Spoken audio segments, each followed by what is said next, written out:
10 books you need to read this Valentine's Day. Starting with young adult romance, we have 3 Lynn Painter books. The first is Better Than the Movies. This book follows Wes and Liz, who are neighbors. They are high school seniors and they are fighting over the parking spot in front of their house. Wes tells Liz that he will help her win the man of her dreams if she gives him the parking spot, and they work together to get her man, but turns out maybe she doesn't want that guy after all. Next we have Betting on You, which is about Bailey, who has just been dumped by the love of her life, or who she thinks is the love of her life, and she decides to start fake dating one of her coworkers who happens to be an old childhood enemy. And they start fake dating to make her ex jealous, except, you know, rule number 1, don't catch feelings. The third book is The Do-Over by Lynn Painter, which this book follows Emily, who is stuck in a groundhog type, like she keeps doing the same day over and over, except that day that she keeps doing over is Valentine's Day. And each Valentine's Day, every single morning on the way to school, she gets in a car accident with a guy named Nick Stark. No matter what she does, she gets into a car accident with him every single time and keeps having to relive the day over and over and over. Next up are 2 adult contemporary romances. First we have By a Thread by Lucy Score, which is a enemies to lovers, grumpy sunshine workplace romance that is about Allie and Dominic. Dominic is the CEO of a huge fashion company, and Allie is his personal assistant who he hates. And this is one of my favorite enemies to lovers like romances ever, because they're actually like enemies. Like, he hates her. He like really, really, really hates her. And then she comes to his workplace and she's all happy and sunshine all the time, and he's like, oh my gosh, I'm going to like, you know. And so this is really cute. I love this book, so you guys should definitely read this one. I don't give romance books 5 stars very often, but this is a 5-star book. Then we have Love in Other Words, which is alternating timelines about Macy and Elliot, who were childhood best friends, who fell in love, and then they broke up for some reason and we don't know why. And it takes place in the present time when Elliot reappears in Macy's life, and they kind of have to like readdress the past, figure out what went wrong, and then we keep getting the past and present, and it's really cute. There's a lot of good quotes in this. I feel like this book is just for like book lovers everywhere. It's about, you know, there's a lot of words and like definitions, and it's just so like sweet and cute, and I feel like I haven't read this since like probably my freshman year of high school, and I probably need to go back and give it a reread because I didn't love it when I first read it. But I've been thinking about it a lot recently, and I think that maybe I was too young to be reading it and that maybe I would appreciate it now. It's very Valentine's Day though, so I would recommend this.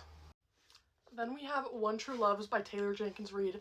This book is so sad. So if you're not looking for a crying book, then maybe not this one. But if you do want to cry, like I do, this book is so good.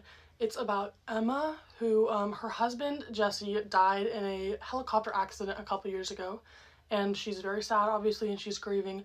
And then she meets this man named Sam, and Sam helps her through her grief and through her healing process. And slowly she starts to realize that she can love someone else, and she falls in love with him, and they get engaged. And then she gets a call one day, and she answers the phone, and her husband is alive. And she has to ask herself, what the heck do I do now? My last 3 recommendations are kind of all over the place, so these last 3 are just like whatever genre. First we have a thriller, The Boyfriend by Freida McFadden. This book, I love this book. This is my favorite Freida McFadden book. It's about a girl named Sydney who like starts dating this guy, and he's like too good to be true.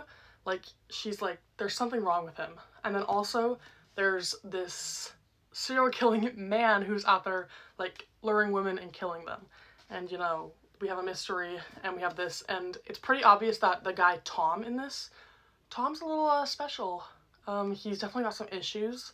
We get a past and present timeline between now and then when Tom was young, and I really like Tom's character a lot.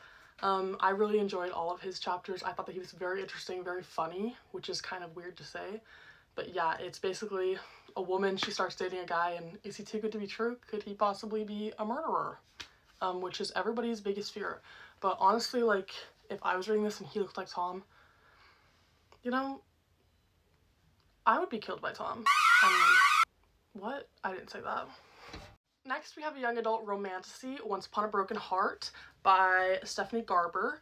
This book is the spin-off to the Caraval series, and it is about Evangeline Fox, who makes a deal with a fate, who is Jax. He is the Prince of Hearts, and basically it's just like, you know, their whole story, but a girl makes a deal with the devil, pretty much, but like the Prince of Hearts, and it's really cute, and I love Jax. He's so just like fun. It's the first book in a trilogy, so there's 2 more after this, but yeah, I love this book and I recommend for Valentine's Day.